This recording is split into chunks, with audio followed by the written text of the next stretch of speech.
This quick little video is to show you how to access the new tool in the iOS 6 called Guided Access, which essentially keeps a student inside an app so they cannot go back out to the home screen.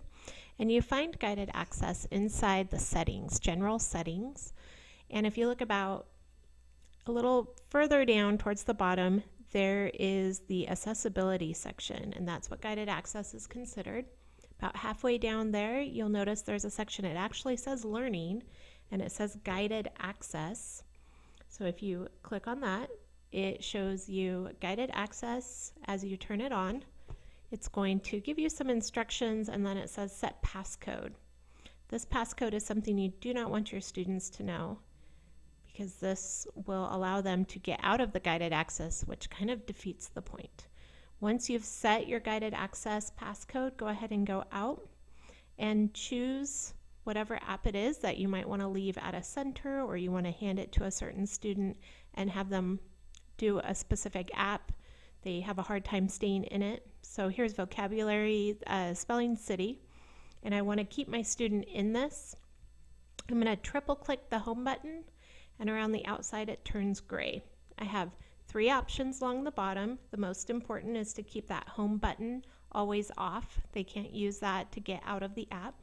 You have 2 other options that you might need depending on the app. One of them is actually to turn the touch off on the screen. The other one is the motion. Once you have it set the way you'd like it to be set, so for me it's going to be the home button. In the upper right hand corner, I'm going to just choose Start. Once it's started, I hand it to the student. They can go in, play it. It looks completely normal. There's nothing telling them that Guided Access is even turned on. If they do hit the home button or try to do the swipe up to exit, nothing happens except for a little warning saying Guided Access is enabled.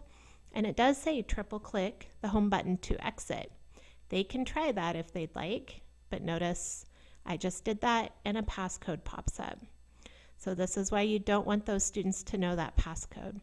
This takes you back in where you can either mess around more with what you want on and off.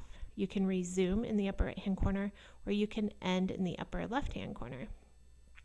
Now, Guided Access stays on even if a student puts the iPad to sleep. So if you're leaving it at a center and a student puts it to sleep to move on to the next center, when the next student picks it up and turns it on, it's immediately back on that app.